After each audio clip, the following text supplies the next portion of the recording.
Сәлеметсіздер ме, құрметті әріптестер. Бүгін біз сіздермен QuizBot.ai онлайн платформасымен танысатын боламыз. Бұл жасанды интеллект құралы. Сізге дайын түрде тест тапсырмасын, әртүрлі тапсырмалардың түрлерін өзі автоматты түрде құрастырып береді. Ол үшін міндетті түрде аккаунт арқылы тіркелесіздер. Тіркелгеннен кейін осындай сіздерде жұмыс аймағы ашылады.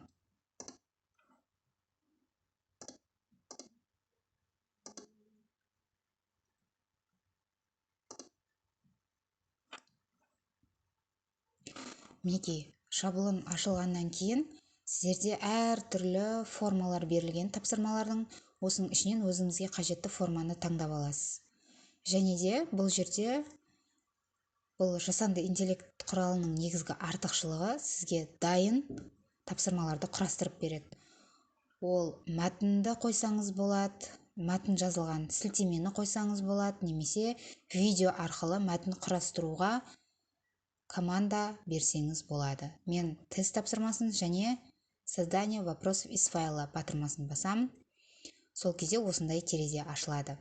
Енді қанша сұрақ болғанын қалайсыз, соны белгілейсіз. Мысалға 10 сұрақ. Уровеньге, мысалға средняя школа бізде. Ал мына жерге сіз өзіңіздің мәтініңізді жазасыз. Оны интернеттен алсаңыз болады, кітаптан алсаңыз болады, өзіңіздің қалауыңызша, немесе Word мәтіндік редакторына мәтініңізді жазып қойып, осы жерге көшіріп әкеп қойсаңыз болады. Енді бұл жерде уровень таңдай аласыз, оңай, орташа немесе қиын. Орташаны таңдап көрейік. Айта кететін нәрсе, бұл жерде жасанды интеллект тек ағылшын тілінде тестті құрастырып береді, бірақ сіз переводчикке салып, қазақ тіліне аударып алсаңыз болады. Яғни сөздер сәйкес келмейтін болса, өзіңіз реттеп сөздерді байланыстырып алсаңыз болады. Бұл жерде ең бастысы жасанды интеллект сізге барлығын дайындап беріп тұр. Енді бұл жерде нұсқаның санын таңдасаңыз болады. Мен бір нұсқаны таңдай беремін, содан кейін генерировать батырмасын басамыз. Мінекей, бізде осылай процесс жүргізіліп жатыр, яғни жасанды интеллект бізге тест құрастырып беріп жатыр. Қазір тест дайын болып жатыр. Мінекей, сол жақ қапталға назар аударсаңыздар, тест жұмыстары шығып жатыр. Енді біз сәйкесінше, жаңа мен жоғарыда айтып өткендей, переводчикті ашып қоямыз. Мінекей, өзіңіздің ағылшыннан қазақшаға қазір аударып көреміз. Мінекей, мына жерде 10 тест жұмысын бізге дайындап берді және жауаптарымен дайындап берді. Енді осыны көшіріп алып,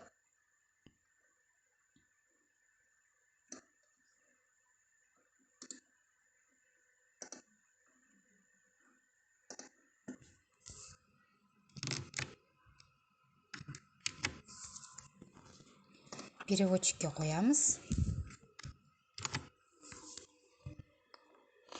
Мінекей, текст санын азайту керек деп тұр. Енді өзіңіз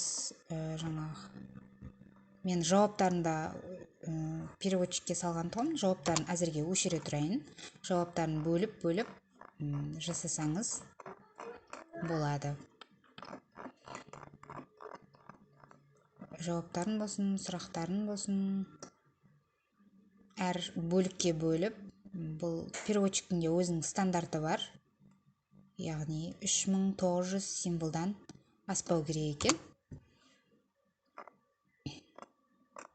Мінекей, өздеріңіз көріп тұрғандай, переводчик бізге аударып, қазақ тіліне аударып берді.